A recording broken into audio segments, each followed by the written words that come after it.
Back to the daily grind, and shout out to the full-time patrons.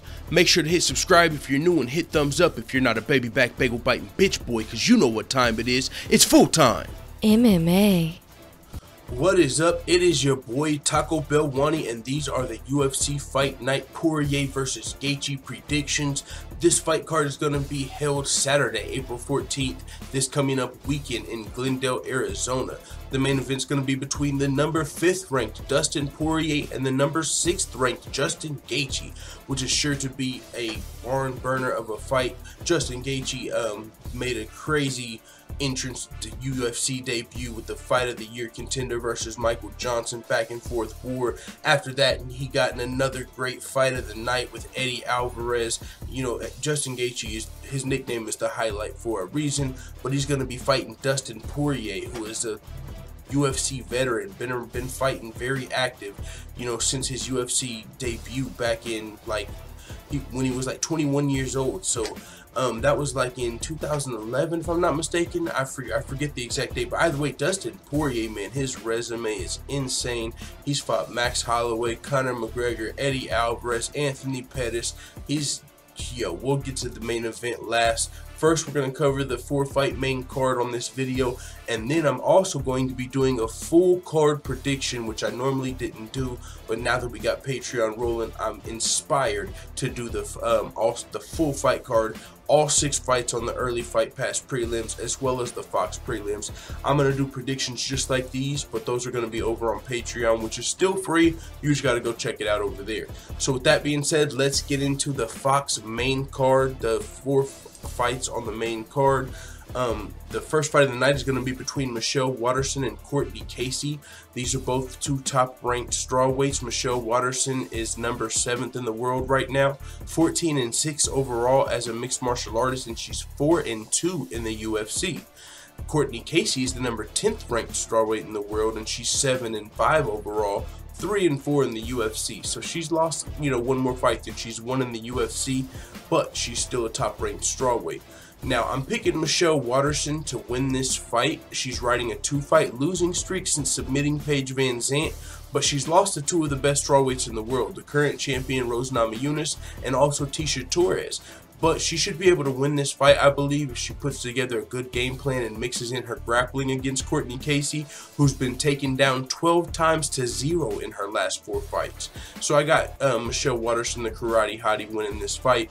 Moving on to Carlos Condit versus Cowboy Oliveira. I picked Cowboy Oliveira, but I just remembered he took this fight on short notice. This was originally supposed to be Carlos Condit versus Matt Brown. This is really interesting because if this was full camp, I had Cowboy Oliveira winning this fight, but now I just now took into consideration he's taking this fight on short notice, which makes this even more of a toss-up.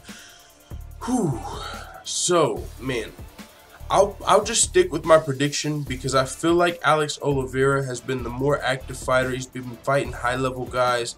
Carlos Condit, you know what I'm saying? He's got a lot more MMA experience, as Carlos Condit has 41 total professional fights. Carlos Condit's also the number 12th ranked welterweight in the world right now. In the UFC, though, Carlos Condit is 7-7. So he's won 7, lost 7 in the UFC. And Carlos Condit right now is riding a 3-fight losing streak. But he's going against Alex Cowboy Oliveira, who when I was going into this prediction, I was kind of forgetting Alex Cowboy Oliveira was taking this fight short notice. And I was still thinking like, Cowboy Oliveira is coming off of that war with Yancy Medeiros back in December. And whenever somebody goes through one of those wars where you get knocked down multiple times, a lot of back and forth brawling, which Cowboy Oliveira ended up actually getting knocked out in that fight, but he almost knocked out Yancy Medeiros. He ended up actually getting knocked out himself. Pretty back and forth war, man, for sure. Fight of the night, arguably fight of the year. But now Cowboy Oliveira has had more time than Yancy Medeiros, who's already fought since then. He fought the other Cowboy Cerrone. But now Cowboy Oliveira, it's going to be April 17th, so let's say he had maybe about 2 months to recover and then 2 months for a training camp. But I don't know, is that enough time? I'm not sure. But I just know after a war, man, I'm always curious to see how a fighter looks, because that could be the fight. You know what they say, there's just one fight where your chin goes. there's a lot of people who had strong chins until they were knocked out for the first time, and then it was just easier and easier to knock them out after that. So maybe that's the case here for Oliveira.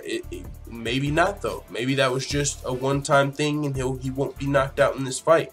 Carlos Condit's not really known for knocking guys out, but it's very possible. I mean, we remember when he dropped GSP. GSP, of course, came back and won the fight, but that shit was crazy when he hit him with that head kick, I believe. It was like, whoa, Carlos Condit just... Now, so if he connects with something like that, he could for sure knock out Cowboy Oliveira. Not to mention, Cowboy Oliveira is coming in here on short notice, replacing Matt Brown. But Cowboy Oliveira is going to be a different style fighter than Carlos Condit has been fighting. You know, he's fought Neil Magny. He lost to Damian Maia. Carlos Condit kind of, you know, retired after being submitted by Damian Maia in the first round. But then he came back. You know, they say when fighters retire right after a loss like that and it's unexpected, they'll probably be back. And that's what happened. Carlos Condit was submitted by Damian Maia, announced his retirement in the octagon. Came back and fought Neil Magny, I believe, at UFC 219, if I'm not mistaken, and Neil Magny got the W via unanimous decision. So Cowboy Oliveira is not the same fighter as Neil Magny. He's probably got a little more power, different strategy. Neil Magny, I believe, scored a few takedowns, which seems like if Carlos Condit, you know, he was submitted and taken down in a few of his fights, but that's not going to be Cowboy Oliveira's game plan. But I do think he's going to have some of the power, and I just wonder if Cowboy Oliveira touches Carlos Condit with some of those shots he touched Yancy Medeiros with, is Carlos Condit going to stay in the fight? Like, as far as, you know, we haven't really seen him tested like that in a while. And you know what they say, whenever you're kind of whenever you're talking about retiring, Dana White always says it, when you have one foot out, then it's probably time. So I don't know if Carlos Condit, he's been the champion before, the interim champion at least, if I'm not mistaken.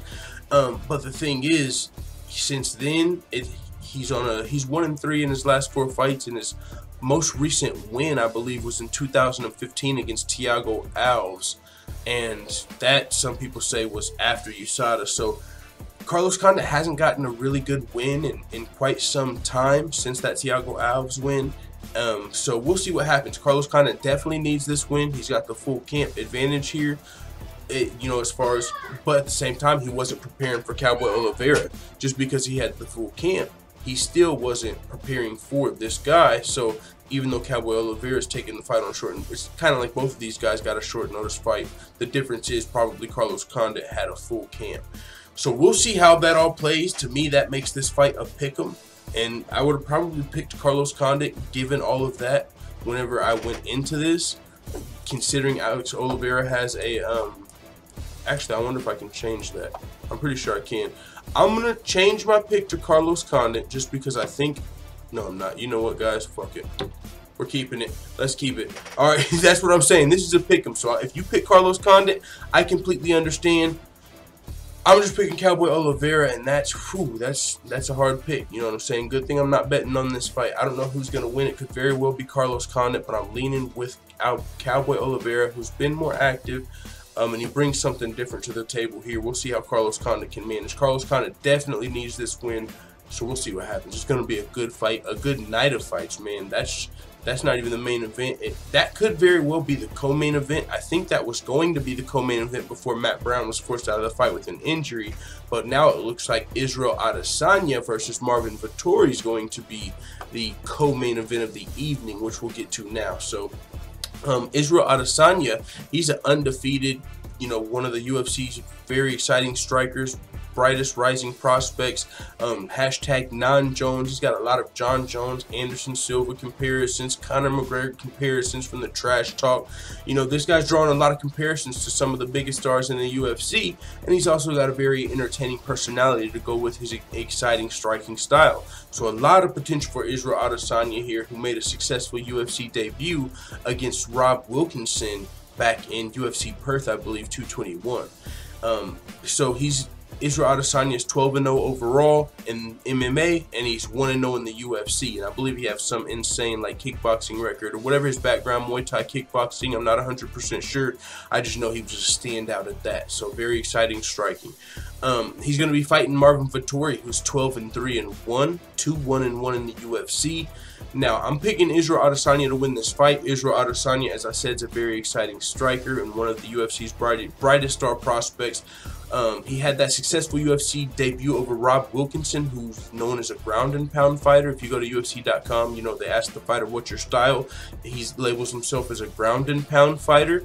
So, and he also took Israel Adesanya down 3 times in the fight. So Israel Adesanya showed he can be taken down and get back up, and then he ended up winning the fight, just, you know, picking Marvin Vettori apart eventually. So I think now whenever you look at his opponent here, a little bit of a different style. Marvin Vettori labels himself as a complete fighter, which honestly might be worse. You would really, you know, against a guy like Israel Adesanya, if you're looking at who would probably have the best matchup, you're probably talking about someone that's going to try and, you know, hold him down and try and not let him use his striking. So if you're a well-rounded fighter, that's going to work. But now when it comes to the stand-up, he's going to probably outclass you on the stand-up. So I think Israel Adesanya will probably for sure have the better striking in this fight, and he's shown he can get back up. So I think he's going to come in and get the job done here. Israel Adesanya versus Marvin Vettori in the co-main event. And I believe this will be the co-main event of the night since Matt Brown's out. So Israel Adesanya, I got winning. Now to the main event of the evening. Oh my lord, this card is insane, bro. All 4 of these fights are nuts, and we haven't even talked about the prelims or anything yet. But these fights right here, and this is a big Fox card, so it's going to be earlier in the day, which is nice. The fights might be over by like 9 or 10, pretty cool. But Dustin Poirier versus Justin Gaethje. This is going to be a great fight, man. I believe it has the potential.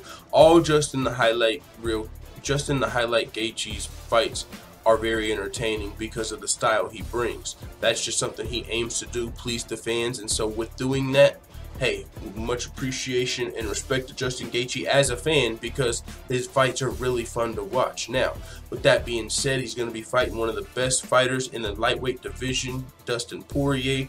This is a guy that's fought Eddie Alvarez and Anthony Pettis, former lightweight champions. I mean, let's just go into their stats, and then I'll break the fight down. I'm picking Dustin Poirier to win, and I'll tell you why. Now, Dustin Poirier is the 5th ranked lightweight in the world, 22-5 overall, and he's 14-4-1 in the UFC.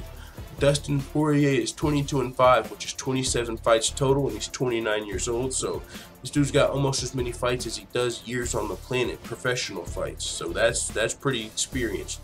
Justin Gaethje's got 19 professional fights. He's number 6th in the lightweight division, and he's 18-1 professionally. He's 1-1 in the UFC. He came to the UFC undefeated. He beat Michael Johnson in his debut. You know, it was a crazy debut, back and forth war, arguably fight of the year. That was Justin Gaethje's first fight. He got the win, coming over as the World Series of Fighting champion, beat Michael Johnson, and jumped into the top 10, top 5 of the rankings. His next fight was against Eddie Alvarez. Another fun fight, which Eddie Alvarez ended up winning. And, you know, because the thing about Justin Gaethje is, man, as exciting as he is, he's very well rounded. His leg kicks are nasty. But he likes to brawl. But even though we haven't really saw Justin Gaethje just dominate someone with his wrestling, we hear about his very high-level wrestling.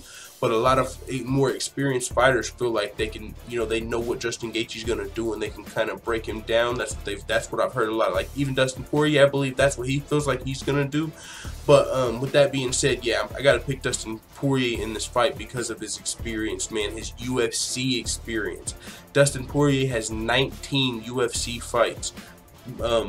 Justin Gaethje has 19 professional fights. So Dustin Poirier literally has as many UFC fights as Justin Gaethje has pro fights, and he's also been very active. Dustin Poirier is only 29 years old. He's fought the best of the best. He's been in the UFC since he was like 20 or 21 years old. He's been in there with some of the best fighters in the world: Conor McGregor, Max Holloway, Yancy Medeiros, Eddie Alvarez, Michael Johnson, Joe Duffy, Jim Miller, Anthony Pettis. I mean, you can just name world-class fighters that Dustin Poirier's been in the octagon with, the UFC octagon. So there's no way I can pick the super entertaining brawler, you know, who also got the nasty leg kick, solid wrestling. Justin Gaethje, very entertaining, well-rounded fighter, but I just can't pick against someone that's the same age that has that much more UFC experience.